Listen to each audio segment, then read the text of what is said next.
પ્રેમમાં હૃદય यस्ता ઘટનાहरू ઘટિત ભયે અસંભવ પ્રાય લાગદछ तर પ્રેમको कारण સંભવ भयो।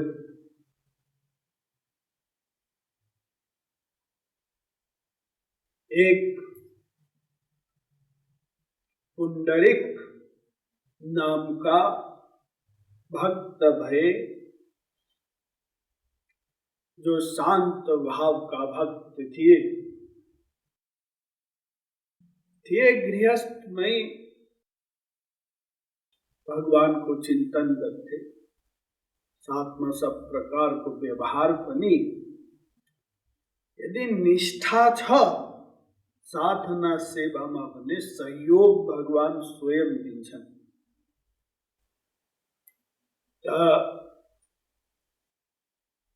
जसको गुरु हुँदैन तिनलाई पनि भगवानले सहयोग दिन्छन् गुरु पठाएर, गुरुद्वारा निर्देशित ज्ञान आदि।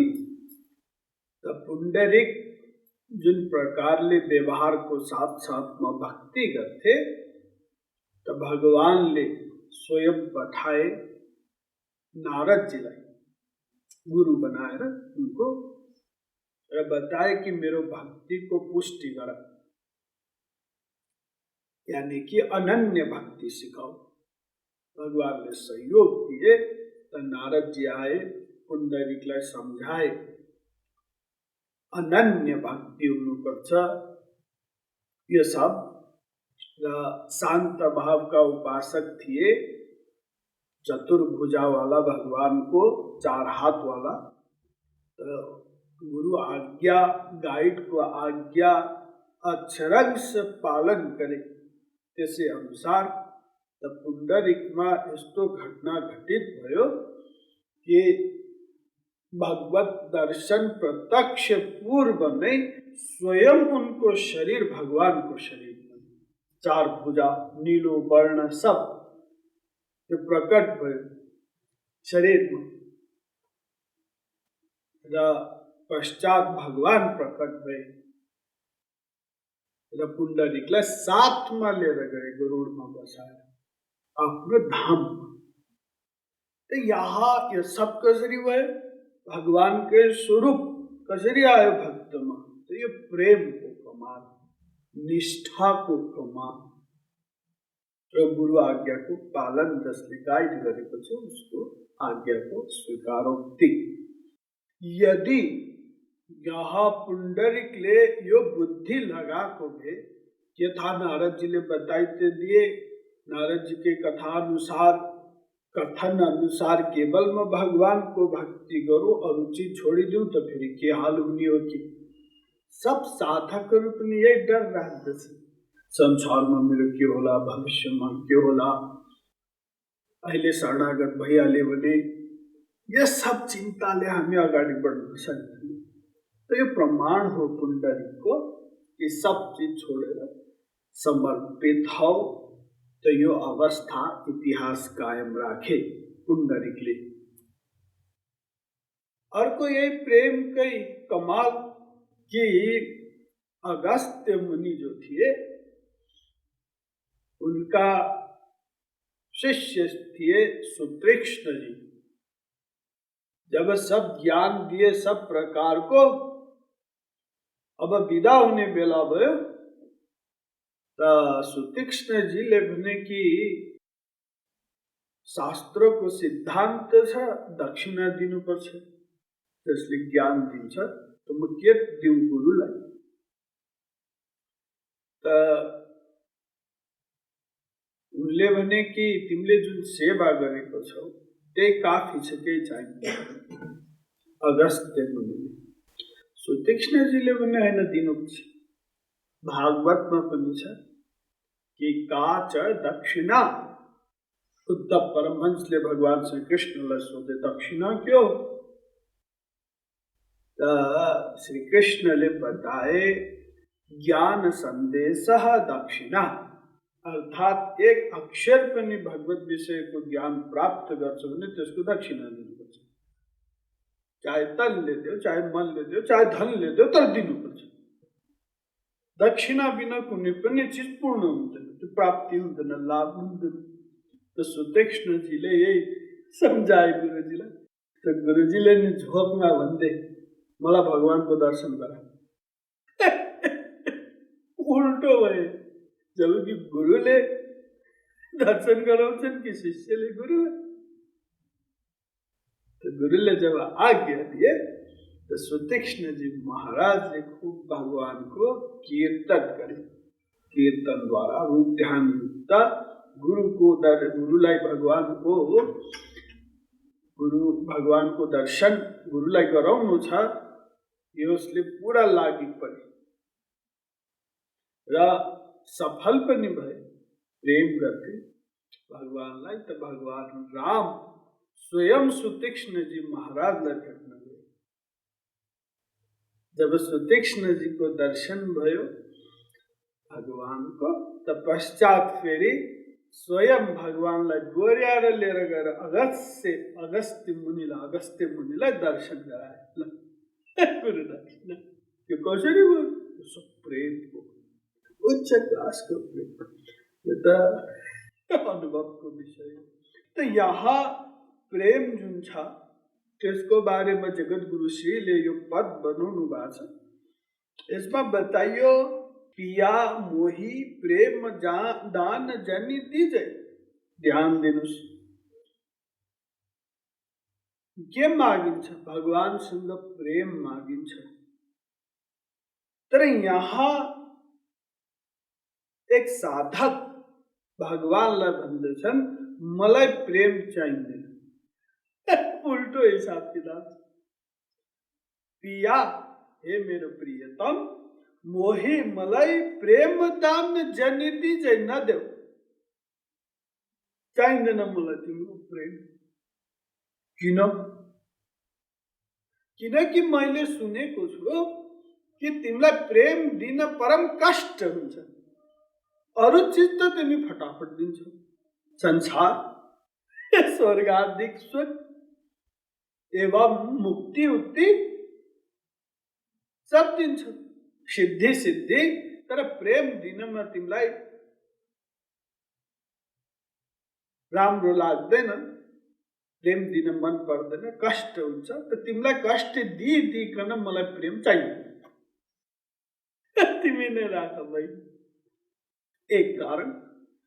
दोस्रो कारण, मधुर मिलन लगी विकल प्राण रह विरह अग्नि तनु छिजै। दोस्रो कारण यो पनि हो, यो त निष्काम प्रेमको पराकाष्ठा हो, थोरै सकामता पनि छ। त्यो यो हो कि निष्कामता भित्रको सकामता, कि मैले सुनेको छु जसले प्रेमास्पदको प्रेमीको प्रेम प्राप्त गर्दछ प्रियतमको, त्यो प्राप्त गरिसकेपछि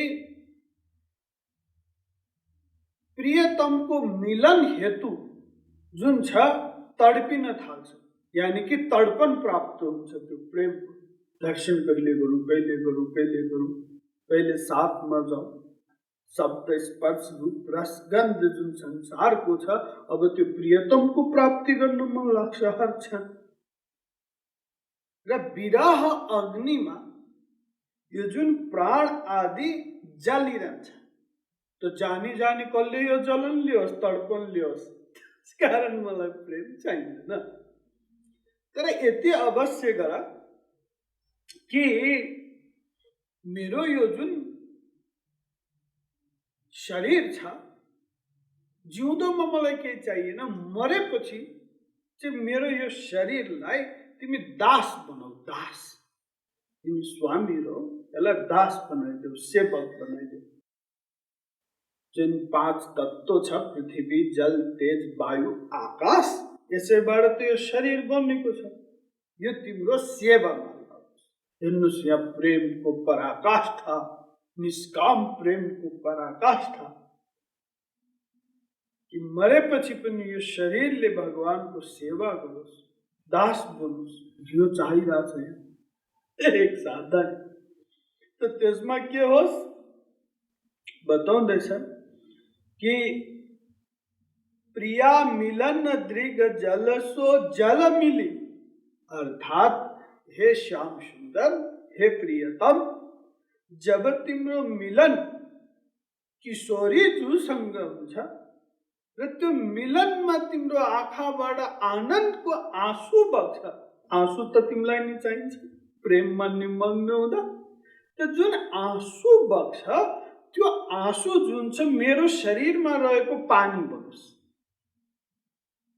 प्रियतमको आनन्दमा जुन तिम्रो प्रियतमको पनि प्रियतम राधा रानीको मिलनमा बग्ने आनन्दको आँसु मेरो शरीरको पानीबाट बगोस्। यसै वाक्य यो माग्दछ। अर्को जुन यो शरीरमा पृथ्वी छ त्यो चरण रज किजै, अर्थात हे प्रियतम, जहाँ तिमी हिँड्छौ त्यहाँ चरणको तिम्रो चरण जहाँ पर्छ त्यहाँको धुलो बनोस्। मेरो शरीर जुन छ त्यसमाथि प्रियतमको चरण परोस्। यो सेवा देऊ। कमल नयन बीच तेज पवन मिली, हे श्याम सुंदर, तिम्रो जुन कमल नयन छ, सुंदर नयन, त्यसमा मेरो जुन तेज तत्व छ, आगो तत्व छ, त्यहाँ गएर दिनुहोस्। त्यसद्वारा म सेवा गरौँ यो शरीरद्वारा। र जुन श्वास छ मेरो वायु, त्यो वायु तिम्रो श्वासमा गएर मिलोस्। जहाँ तिमीले सास फेर्छौ, वायु लिन्छौ, त्यहाँ गएर मिलोस्। त्यसले सेवा गरोस् तिम्रो श्वास लिनमा, श्वास प्रश्वास क्रियामा सहभागी हुन पाओस्। र अर्को जुन आकाश तत्व छ, आकाश तत्व हामीले मुठी बटार्यौं, यहाँभित्र आकाश छ। मुख बन्द गर्यो, यो खाली भाग आकाश छ। पेटभित्र आकाश छ। यो आकाशले पनि सेवा गर्नु पाओस्। कहाँ? जहाँ श्याम सुंदर राधा रानीलाई लिएर अनेक सखीहरूको साथमा महारस सेवा कुञ्ज भित्र जुन महारास हुन्छ, त्यहाँको जुन आकाश छ, त्यो आकाशमा गएर मेरो आकाश मिलोस्। त्यो सेवा प्राप्त गरोस्। यो माग्दैछन् यहाँ। त यहाँ प्रश्न यो उठ्छ एक कि यो जुन शरीर छ, छोड्नु पर्ने स्थूल शरीरको यत्रो चिन्ता छ एक साधकलाई, र आफ्नो प्राण जुन छ त्यसको चिन्ता छैन प्राणको। त यस बारेमा जगद्गुरु श्री बताउनुहुन्छ, रह्यो प्राण सो, अब बाँकी रह्यो एक प्राण। त्यो प्राण जुन छ त्यसको त नाथ स्वयं भगवान हो, प्रियतम हो, उसैको हो यो प्राण, मेरो त होइन। त्यसैले आफ्नो प्राणलाई उसले स्वतः आफूसँग तानिहाल्छ। त्यसैले मलाई के को चिन्ता? प्राण त उसैको हो। र अन्य शरीरले पनि यो सेवा दासता प्राप्त होस्। त्यसैले हे प्रियतम, हे श्याम सुन्दर, मलाई प्रेम चाहिँदैन जुन दिँदा तिमीलाई कष्ट हुन्छ, बाँकी सेवा देऊ। यो प्रेमको पराकाष्ठा यो श्री महाराजजीले बनाउनु भएको पद। यसको आशय, मोटामोटी आशय यो हो। हे प्रियतम, हे श्याम सुन्दर, मलाई प्रेम चाहिँदैन जुन दिँदा तिमीलाई कष्ट हुन्छ, बाँकी सेवा देऊ। जुन 5 तत्व छ, पृथ्वी, जल, तेज, वायु, आकाश, यसैबाट त यो शरीर बनेको छ। यो तिम्रो सेवामा लाग्छ। हेर्नुहोस्, यहाँ प्रेमको पराकाष्ठा, निष्काम प्रेमको पराकाष्ठा, कि मरेपछि पनि यो शरीरले भगवानको सेवा गरोस्, दास बनोस्, यो चाहिरहेछ। श्री कृष्णले बताए ज्ञान सन्देश दक्षिणा, अर्थात एक अक्षर पनि भगवत विषयको ज्ञान प्राप्त गर्छ भने त्यसको दक्षिणा दिनुपर्छ। चाहे तनले देऊ, चाहे मनले देऊ, चाहे धनले देऊ, तर दिनुपर्छ। दक्षिणा बिना कुनै पनि चिज पूर्ण हुँदैन, त्यो प्राप्ति हुँदैन, लाभ हुँदैन। त सुतीक्ष्णजीले यही समझाए गुरुजीलाई। तो गुरुजीले नि झोकमा भन्दै मलाई भगवानको दर्शन गरा। उल्टो भयो, जबकि गुरुले दर्शन गराउँछन् कि शिष्यले गुरुलाई। सब साधकहरू पनि यही डर राख्दछ, संसारमा मेरो के होला, भविष्यमा के होला, अहिले शरणागत भइहाल्यो भने, यस सब चिन्ताले हामी अगाडि बढ्न सक्दैनौँ। तो यो प्रमाण हो पुण्डरीकको कि सब चीज छोडेर समर्पित हो, गुरु आज्ञा, गाइड को आज्ञा अक्षरंश से पालन करे। त्यसै अनुसार त पुण्डरीकमा यस्तो घटना घटित भयो कि भगवत दर्शन प्रत्यक्ष पूर्व में स्वयं उनको शरीर भगवान को शरीर बने, चार भुजा, नीलो वर्ण सब प्रकट भयो शरीर में, र पश्चात भगवान प्रकट भए र पुण्डरीकलाई साथमा लिएर गए, गरुडमा बसाएर आफ्नो धाममा। प्रेममा धेरै यस्ता घटनाहरू घटित भए जुन असम्भव प्राय लाग्दछ, तर प्रेमको कारण सम्भव भयो।